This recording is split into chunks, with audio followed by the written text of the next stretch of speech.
Hi, my name is Benedict. Welcome to this video. You might have noticed, if you go backwards, hopefully you did notice, backwards, probably that way, I have a new little intro thing, thanks to Gary V. Not that he says to make better intros or necessarily even to make your things look fancier, but I've decided it's really time that, rather than people seeing these as me just sort of vaguely ranting about something, that these are a definite program. My approach may not be as hyper edited, like you'll notice I do this in one pass. If I've really messed it up that bad, then I'll start again. But I'm not constantly editing out every couple of seconds every time I go largely because I minimise how much I go because I've got a sense of what my subject is before anyway. But this is a program. You'll also see that I've tagged that thing that I said off the cuff in the last video, the digital video, about being the thinking guy. Yes, I am the thinking guy. I'm fully aware of that, and that was actually a very deliberate decision early on when I started writing my very first articles. If I recall correctly, it's the one about how bass is your enemy when you're mixing music. I wanted to put the thinking in as to why you do these things. Any idiot can say turn this knob to here and you'll be golden. Guess what? You won't be golden.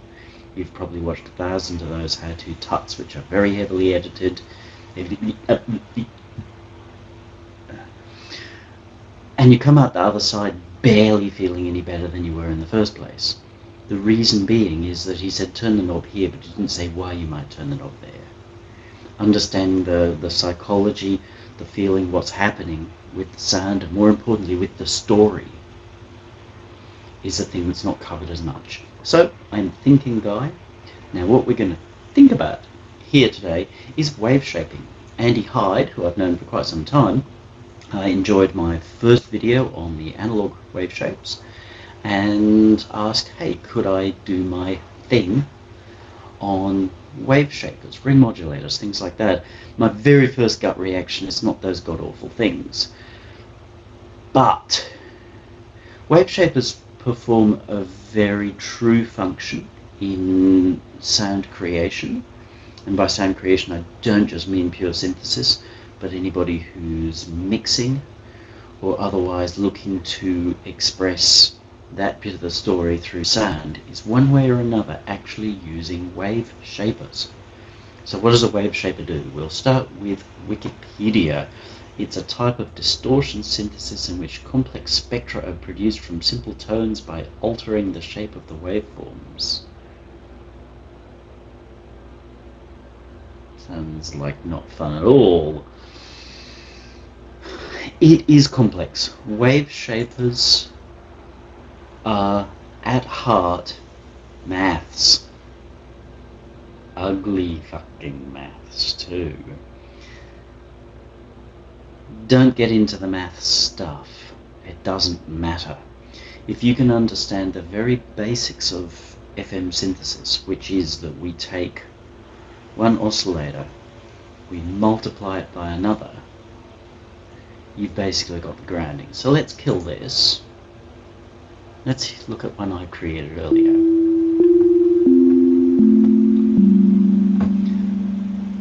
Really simple sound. That's where we're going to start. Let's create another analog oscillator. And seeing Thor is kind enough to allow us to take the audio of one oscillator and whack it onto another.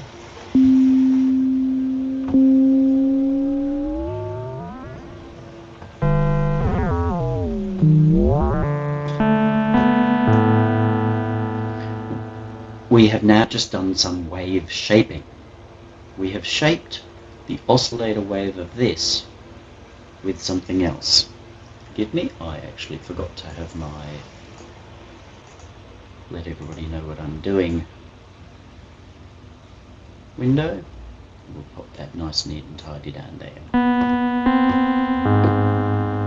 So before we, so let's just add a modifier to this. So we can focus on this. There's our basic tone. Sine wave, little to nothing in the way of overtones. We'll get this filter out of the way as well. You see what's happening? We're adding overtones.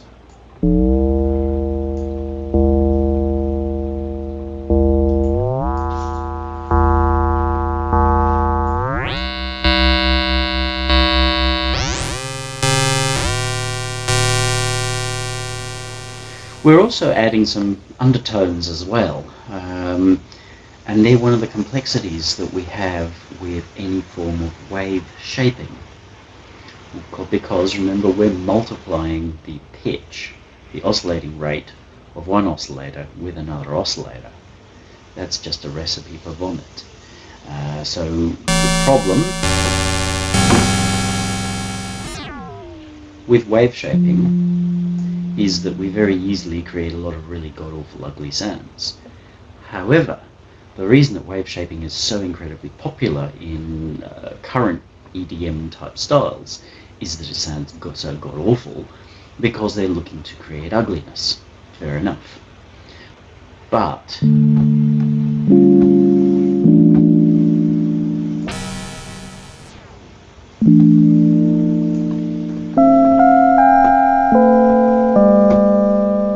see how that little bit has added something really rather charming to that sound. It's also pulled it out of tune, which when you do really native, really basic wave shaping, in this case frequency modulation, then you do tend to end up altering the core frequency of the sound, which when you think about it makes sense, because we're asking that wave to change frequency very fast, which means that it's going to get pulled off its core frequency. We're going to start to hear the higher part of that as well.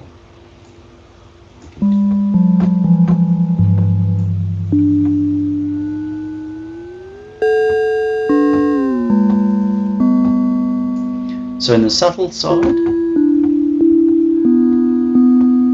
we start to introduce a little bit of higher overtones, which can brighten a sound, give it a little bit of edge, a little bit of bite, ignoring the pitch thing for the moment. We then start to add in a lot of extra harmonics. Now if you look at those harmonics, they're not neat and tidy, like if we were playing with a sawtooth. That's neat and tidy. However, by adding in these, it's a mathematical function, so it makes perfect sense every time, but it's not necessarily working using all the logic that we use when we play these keys. So it's more wave shaping than anything else. We're shaping the ultimate wave, turning it into something else new. So wave shaping's, in the basic sense, is wonderful for creating inharmonic clangorous or bell sounds. And we all knew that our FM synths were great for making bell sounds. Now I've attached that straight to pitch. Thor has the ability to apply that to FM. Now remember, FM as we think of it, Yamaha's FM, the DX7 thing, is actually not really pure frequency modulation. It's not really wave shaping in that sense. It's shaping in a different way. It's actually changing the phase of that wave. It's phase distortion. So if you've ever looked at phase distortion, which is the old Casio CZ version of it, which they actually created way before. Tomita had an early version of Casio's phase distortion as a synthesizer that he used on records. I can't point to a particular record or track where he used the Cosmo synthesizer. He may have used it a lot, but phase distortion and FM from Yamaha are essentially the same thing.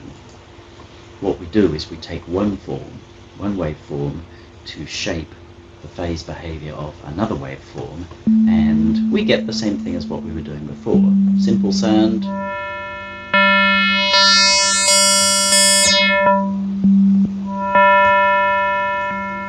adds overtones.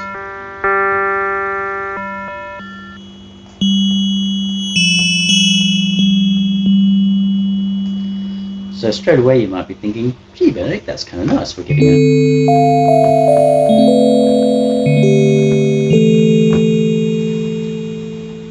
fine piano of some kind. We could even be clever, and rather than using our rotary up here, we could say let's use the filter envelope. Let's only apply a little bit of this.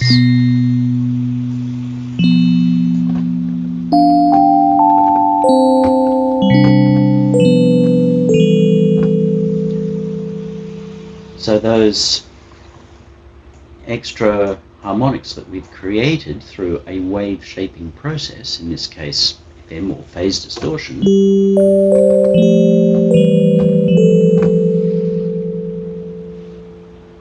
fade out a little bit faster than the rest of the sound. But they give us a very pretty, very usable sound. Have any doubts? Pick up lots of 80s records. Pick up ballads from Lucky Phil Collins. Find those sorts of sounds all over the place. Nothing wrong with that, they're beautiful. But that's giving you a very simple way to realize, hang on, I can be using wave shaping without getting super ugly.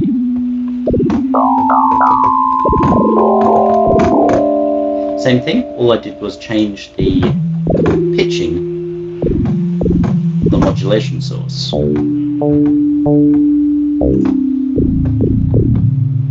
If you want to hear a lot of that sort of stuff done, watch early Doctor Who, all over the place. We can also do things like changing the relationship.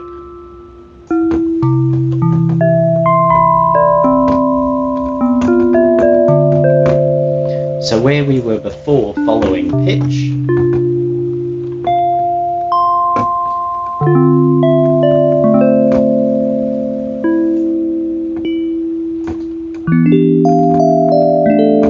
to get that nice time piano, if we take off the pitching, so in other words this oscillator does not follow the keyboard, it's just zzz the whole time,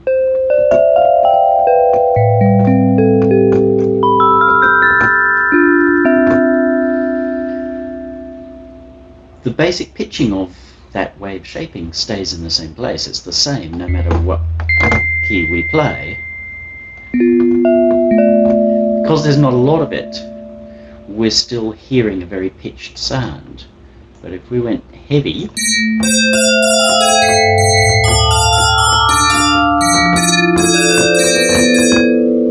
you see we've dramatically reduced the pitch perceived because we've effectively prioritized the wave shapedness of it. Now I'm doing all of this inside a synthesizer without using any wave shaping. We've got those sorts of features. The reason I wanted to show you this to start with is to get the concept.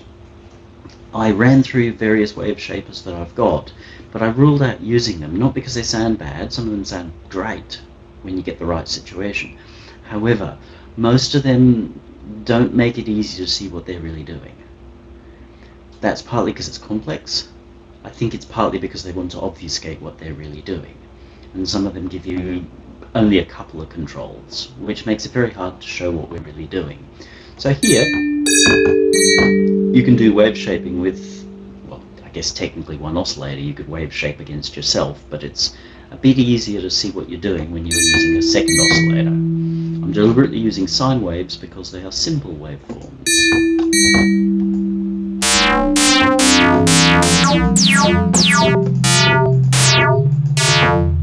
We can use more complex waveforms on both ends,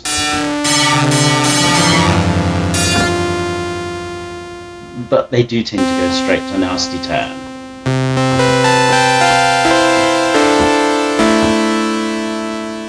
Okay, there's no filtering there. If we start to apply some filtering,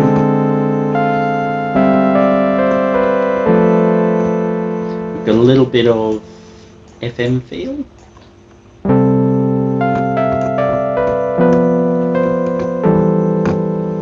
And a little bit of analog feel from that filter.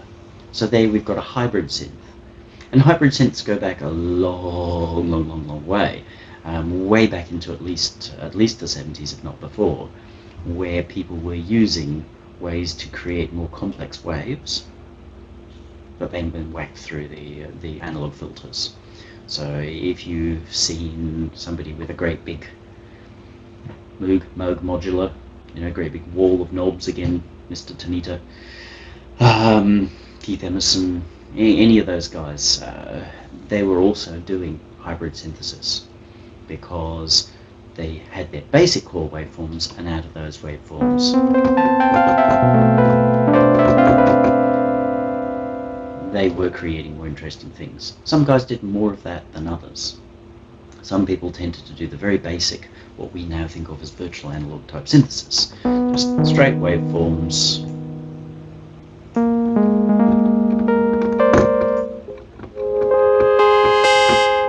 Putting it through a filter. Nothing wrong with that. There's a real basic charm to that.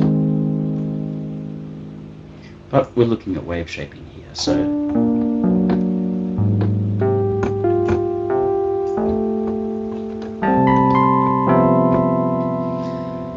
that's one form where you take one wave and apply it to another. The kind of wave, the way you pitch it, how you pitch it, all of that's up to you. All of that will have an impact on the outputs. Obviously, the more pitched everything is, then the nicer it will tend to sound. Thanks. But if you choose to mess with those relationships,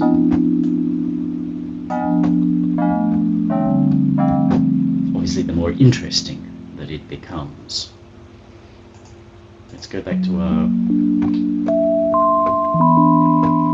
nice simple sine piano. So step 2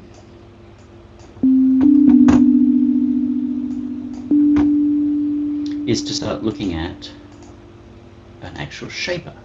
Thought comes with a few built in. Again, as I said before, they tend to be a little obscure in how they work and what they're doing. But the first one of these is soft clipping. Look at that wave with that. Essentially no overtones. You'll always see a tiny bit. Add that in, we're starting to see more overtone.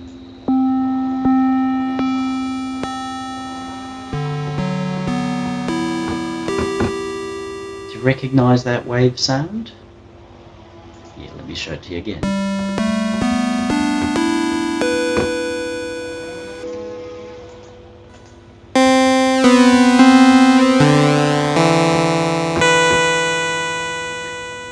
It's a kind of pulse wave.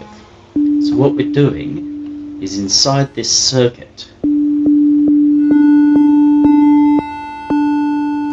it's saying your sound is traveling in here, but we're now turning down the size of the box. So it's traveling outside of the box, and what's happening outside of the box, we're actually just chopping off, hacking it straight off. So if we could see that waveform as a waveform, and I don't have an oscilloscope, I'm not going to bother taking one. If you can't imagine it, then you need to work on learning how to imagine things, because that's going to be a core skill. I've written articles about it too. So imagine that sine wave, only instead of going up, it starts to go up and then back down again. It doesn't get to go all the way down, it goes part of the way down and gets flat. So remember in the first one, the first video I did, I said the smoother the wave, the smoother it sounds. We're using this process to change the shape of our wave, in this case to chop the top and bottom of our wave, which means it's now got a couple of slightly hard corners there, and we can see and hear those hard corners. More importantly, we can hear those hard corners. We shall want to rely on what we see. That's a wave shape. Pure and simple. It's anything you do to shape your wave. Technically, we could call this filter a wave shaper. There's your raw wave. We'll get rid of some of the overtones. That's a wave shaper. So anything you do to change the waveform you're hearing. Here's another one that might boggle your mind. Got your guitar performance, or your singer. Put a reverb on them. Look at the resulting waveform. Is it the same? No, it's actually not. You have shaped their waveform. Sneaky. So when you see everything you do as a wave shaper, it makes wave shapers a hell of a lot less frightening.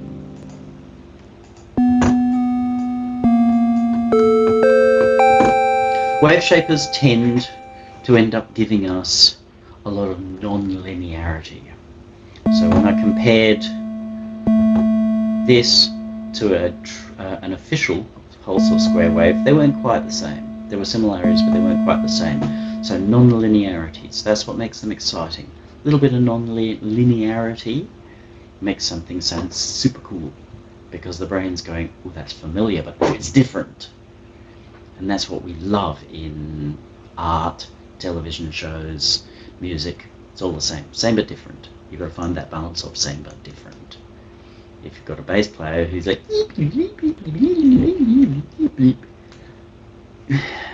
he might be brilliant, but it's probably hard to sell that record.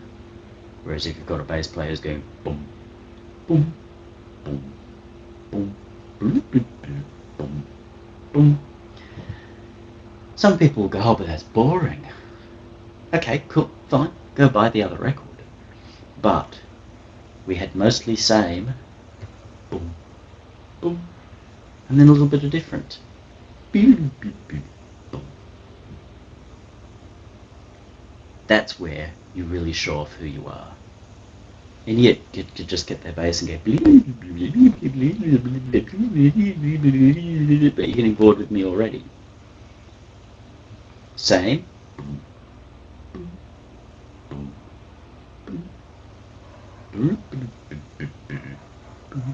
How you choose to handle those little extra bits is what shows your personality. So, a little bit of hard clipping, that's simply chopping the tops off your wave. Saturation, that's a little bit more complex.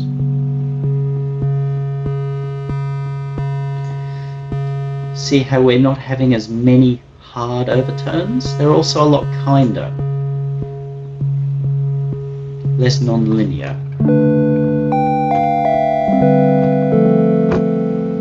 So that's somewhat like running an amp that's doing a little bit of burring of the edges, but particularly on the inside. So more like what you might get out of a valve, how it munges up your signal. Signs, this is where we really get into what we think of as wave shapers. Things that take your nice original sound and turn into something god-awful. Or, if you're an EDM person, take your boring conventional sound and turn it into something ill, whatever. Either way, it's the same thing. What we're doing here, remember that maths in that Wikipedia article? We're taking those strange mathematic functions and applying them to the signal that comes in. So we send in a sine wave. We apply our maths function and we get out this. How you make that musically useful is, of course, entirely up to you. And remember, you can also do things like using your filter envelope to control, I believe it's here, shaper drop.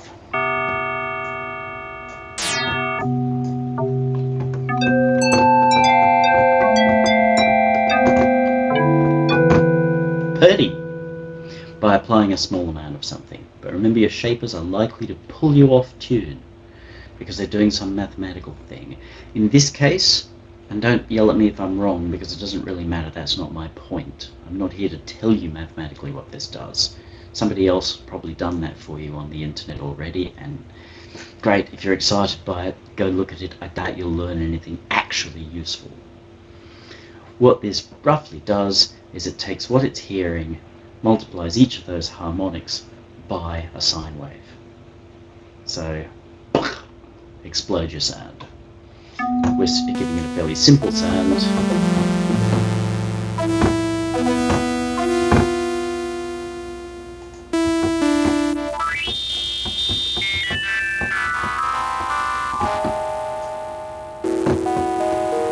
People love popping them on drums. Great. Again, go for it.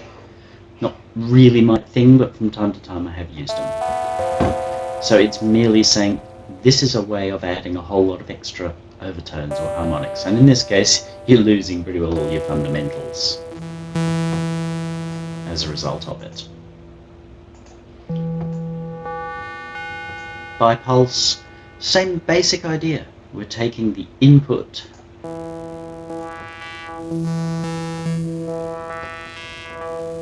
we're doing X times 78Q Y big Greek E thing and getting a result.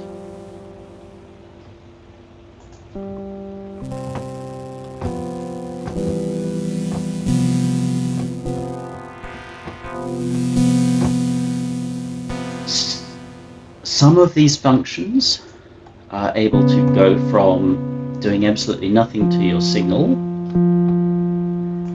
which soft clips somewhat like, up to 100% of its maths. But many of the other functions don't. There's a mathematical reason, something to do with physics as to why they don't, or a design reason.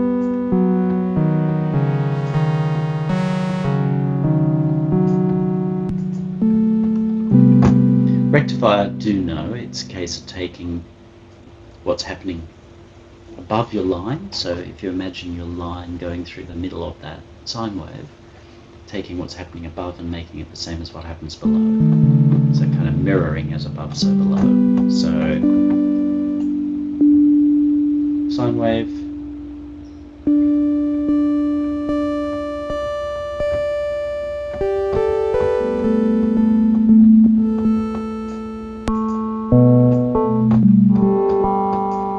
wrap. Again, my understanding is you've got your signal inside the box. If you make the box smaller, the signal's still out here. It takes whatever goes outside of the box, inverts it and puts it back inside the box. Kind of complex to understand, but as your sine wave is going up, it goes up, hits the top of the box and comes back down like that. You can see some of that math happening in Europa. The reason I didn't choose Europa is because while they offer you wave shaping functions, it's not actually wave shaping. It's an additive synthesizer with a whole lot of features put on top to look like you're doing something other than what you're doing. It is delivering those results, but it don't really sound like real wave shapers in that they're not as ugly. Great synth, very useful functions, not necessarily behaving like real wave shapers. The other wave shaper that you've got access to in Reason, if you have it, is the Maelstrom synth.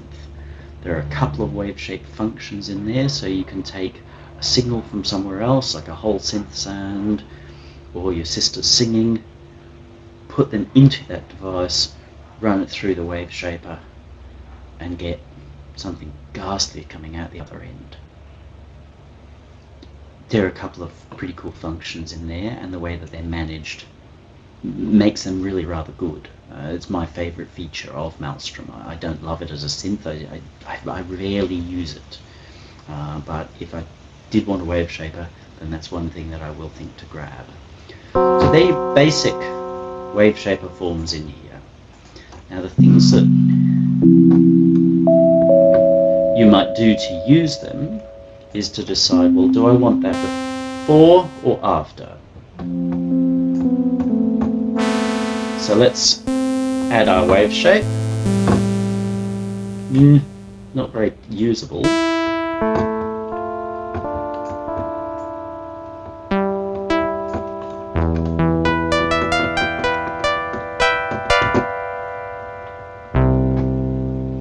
So we're getting into an FM bass type territory without using any FM at all. We've changed our basic waveform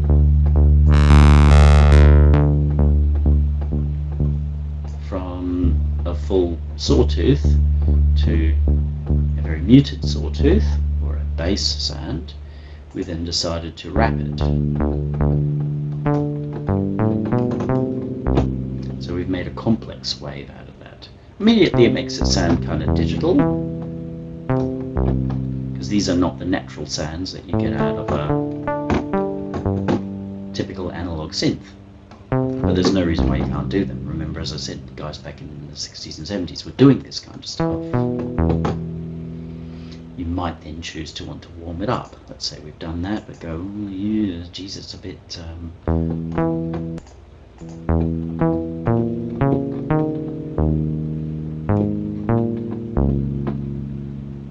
Yeah, straight away we've now got something that seems more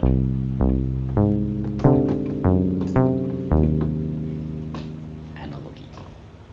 Or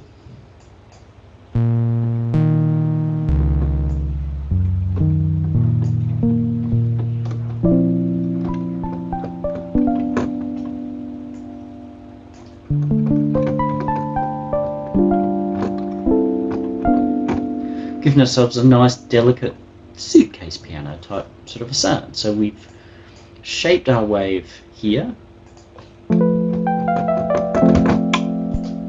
shaping. We've changed our wave before we filter it. Either is perfectly acceptable.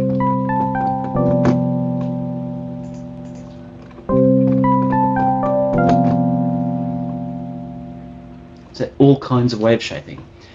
The other thing that Andy asked about was ring modulation. So we're going to go back here. We're going to get rid of all these things, just so you can see they're not happening.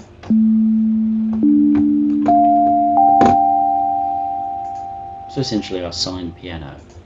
Now this fella, I've chosen this fella because it's super cool, you can do a lot with it. But also because it is far more honest. You can actually work out what it's doing. You're not as confused as you are about what's that knob really doing here. What this is, it's a frequency shifter. Now it is not a pitch shifter. A pitch shifter says and gives us a melodic harmonic interval.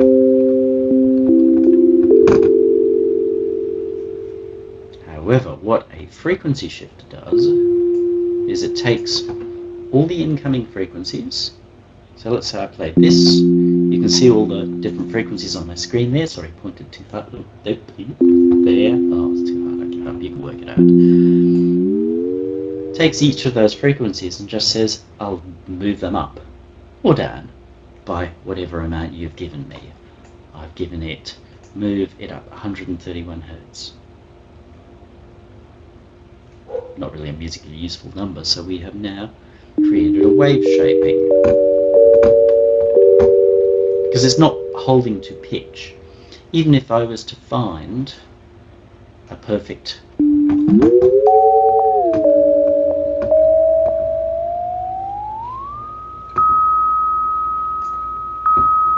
okay, that sounds musically useful there.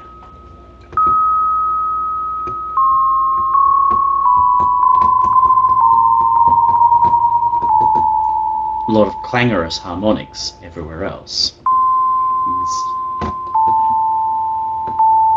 See, we've got our overtones here. Let's just mix this. So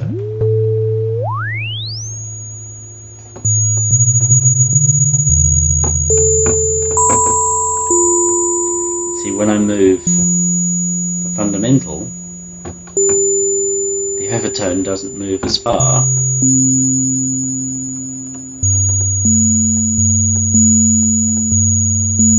Fundamental, bare move, overtone, very little move. It's just moving the frequencies. It's a weird thing, but this is a classic transfer function. I've used this term before, and it's technically true. It's in the Wikipedia article as well, in case you worry and need fact-checked me. A transfer function is when you put in one thing and you get out something else. It can be absolutely anything. You know, you can say something nice to me and I can punch you in the face. Whatever happened between you saying something nice to me and me punching you in the face is actually a transfer function. Possibly not a great transfer function in that situation for you, but it's a transfer function. Transfer functions happen all the time. We eat food, and I'll leave you to work the rest out. We're putting in one thing, we're doing some kind of math to it, and outputting something else.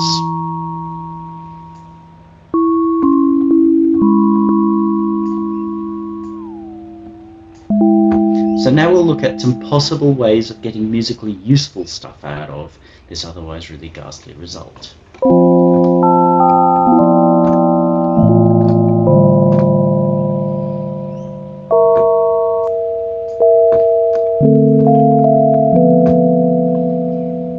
Sine piano.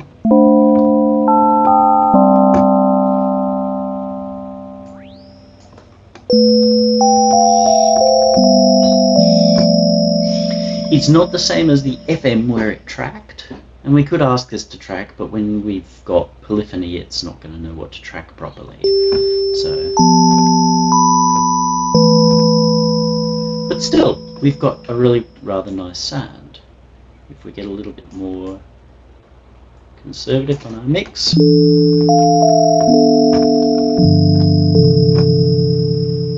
Yes, it kind of stays in the same place. But in the right situation, that's actually musically useful. Here's something else that's musically useful you probably didn't think of.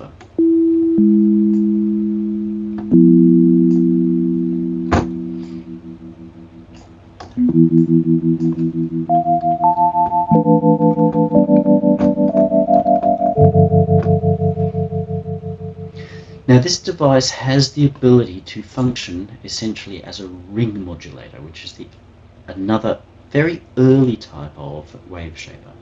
What a ring modulator does is it was designed for telephones. It's actually designed for telephones. It takes in a signal, multiplies it by another signal, and so you end up with it out here. Go read about it on Wikipedia for the reasons, because honestly I forgot why it was done by, I think it was Bell Telephone Company. But people then found that if you applied it to musical signals, you could get a variety of very interesting effects from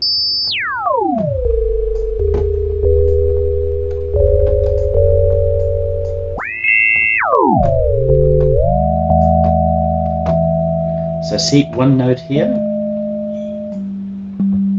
it's there. We've now got a pair of other overtones. This is not literally a ring modulator, but it plays well enough, and it sounds great. So if we mix that sound, but if we get very subtle with it,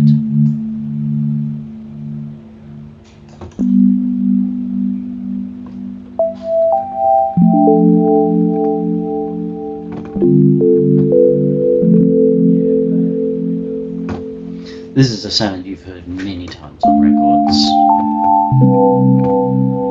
If you haven't heard that on records, then you're not listening to enough records from the 70s. Babe, I'm leaving, I must be on my way. Wonderfully useful sound. So there you've got a tremolo out of a ring modulator. A lot of ring modulators I've noticed don't go slow enough to actually really give you a tremolo, which is a shame because it's a wonderful effect.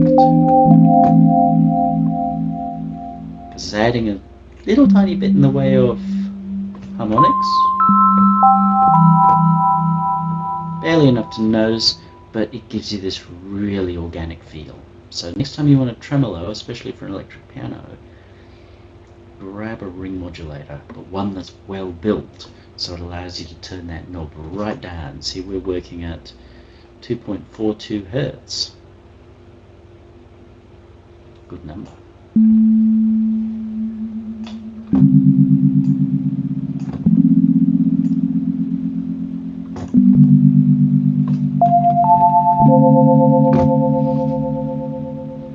Cool. The next thing that we will tend to do with ring modulators is this sort of stuff. Now, right over here, it's a bit ugly, and you can create some really cool bell sounds. But be aware that this is a pure transfer function, so it's not looking at the music that you've given it, it's just looking at the frequencies that you've given it, doing its math on them. So it'll sound good on one note, different on another, random and terrible on a third note. There is a mathematical function in there, but as a musician you just can find yourself frustrated going, look, but that sounds great and the ones around it sound awful. If you really want to get mental about it, you could try and work out mathematically how to get your pitch to track, like your pitch of your device here, to track what you're playing here, but it's not going to be worth the effort, let me tell you. You're better off finding a synthesizer that's going to do it in the box for you.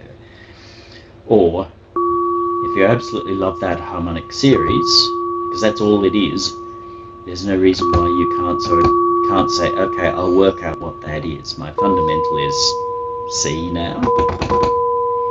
So what's this? You could open up your synth, add in a second sine wave. Let's assume that we can remember what that overtone was. Let's assume I go, oh yep, I've tuned it and it's that.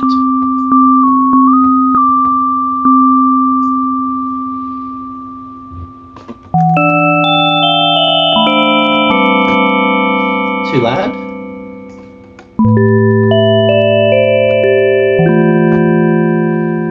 See?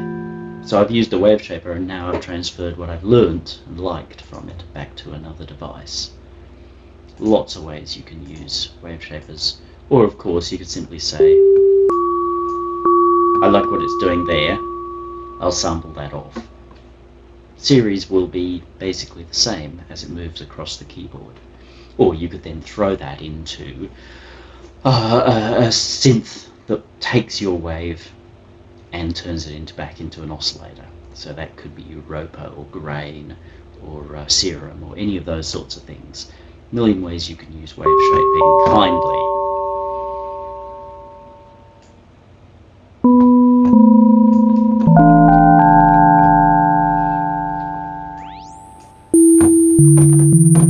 We can get out into ugly tone.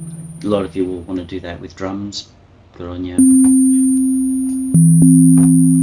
Anti-reflection is very much a wave shaping thing. What that's doing is reflection is you've got what's called a Nyquist frequency. So whatever frequency or rate you're working at, the sound will go very accurately, we'll say, up to half of the frequency rate that you're working at, the sample rate that you're working at. So if you're working at 44, it'll go up to about half of that, so it's about 20 kilohertz, which is generally considered the maximum range that we hear at.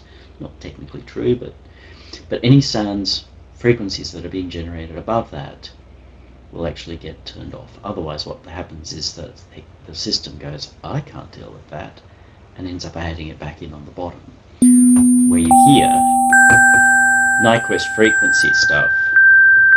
See if we can make some.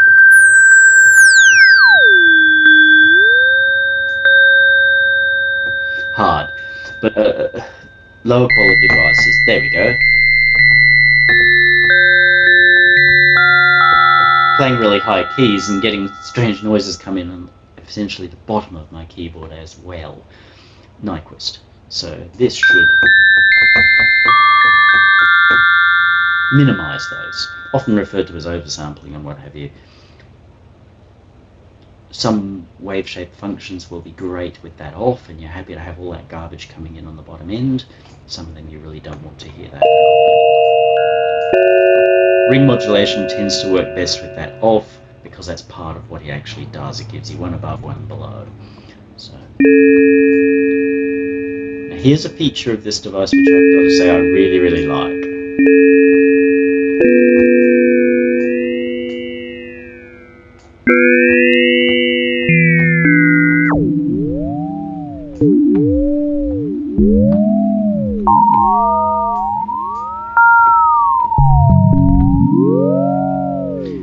You can apply LFOs to things. You can split them out in stereo. That's kind of overboard. But if we go into the fine function,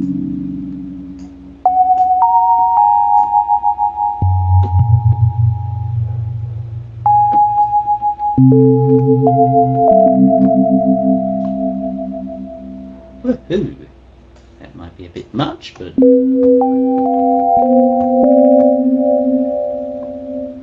back into the same sort of territory as to what we had before, but we're creating that with an LFO. Go back into, we'll show you another function. This has a delay built in.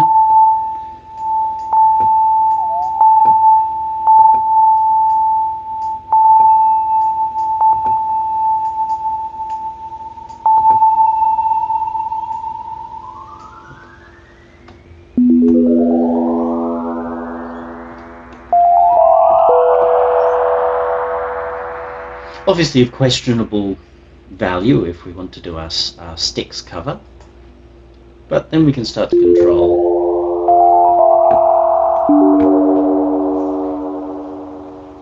that's a wave shaper which we've now rolled in an LFO and a delay and filter.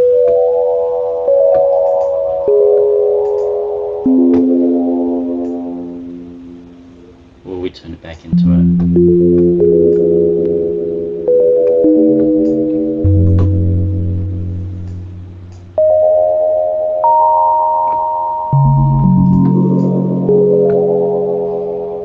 so you start to see we've got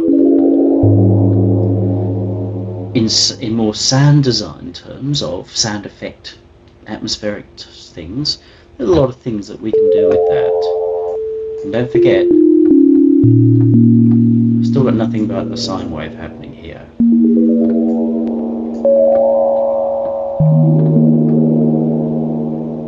We can modify that. We can also modify phase. Phase is very interesting.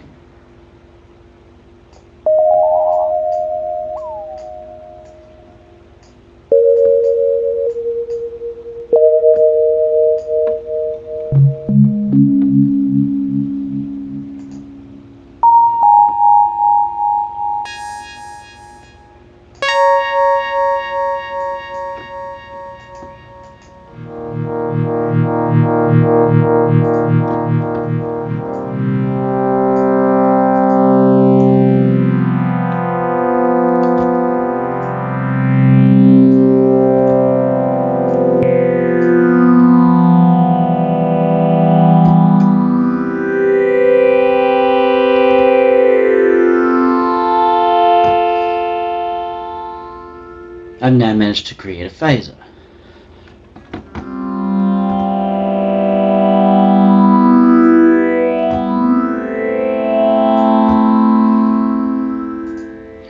So none of that's about showing off. None of that's even about saying, here, buy this device. It's merely about saying, hey, if you've got that mindset of saying, well, let me learn what my tool does, which is part of why I chose this tool and the tools I did to show you, because as I say, some of the other ones don't really help you to know what they do. That they help you if you like to just randomly twiddle knobs and go, oh, okay, and that's your thing, but that's not my thing. My thing's about thinking about it and working out how it works. Then you can start to discover all kinds of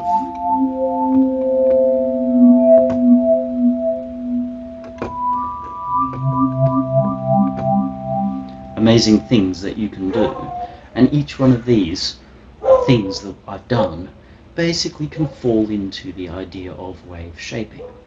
So wave shaping is what we always do. Anytime we're changing our tone, plugging our guitar into our Marshall stack and going karang, we're actually wave shaping. We're applying several kinds of transfer functions. We're applying the transfer function of the transformer that adds more into the sound. We're adding the transfer function of those valves that are all kind of like into the sound. We're adding the transfer function of how that speaker moves. We're adding the transfer function of how that speaker fails to move properly. That's our cabinet sound. So we're adding all of those things, and that's before we start adding transfer functions like delays, spring reverbs. There's a transfer if ever there was. Whack your sound in one end of the spring, see what comes out the other end. Good luck with that one. But it can be wonderful. It's a transfer function. Each one of those is shaping the wave that ultimately you and your fans are going to hear. So the more you can think in terms of everything I do is shaping a wave, the more these devices that do set out often to sound incredibly scary and unpleasant, because that's what people who buy them have been wanting. You know, each one wants an uglier mathematical function than the one before. You can still find great use for those. Some of those devices push straight into the ugly. This one I like because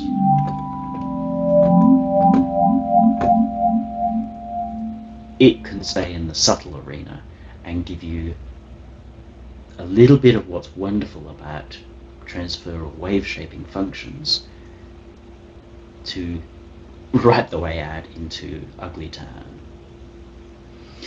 I hope that helps. If you have specific questions and I know the answer, ask. Actually, if you have a specific question, ask. If I know the answer, I will give it to you. But if I really don't know the answer and I can't research it and work it out and understand it, I'll also let you know as well. You've got commenty stuff down below. Feel free to use it. I'd like to know what you want to know, because if I don't know it, I'm going to learn something in the process as well. Every time I do this, because I'm thinking, filling in my spreadsheet as I go with things that I did, and you may notice when I discovered that, I was a bit like, ooh, cool, because that's going in the spreadsheet for some other time when I need to use that, because that's just lovely. Don't use it before me. Okay, my name again is Benedict. If there's something that you'd like to know more about, write it down below. Nice and kind, let me know what you want, and let me know why you want it as well. And that way we can look at the thinking of it, and if at all possible, I will give you an answer. Thank you.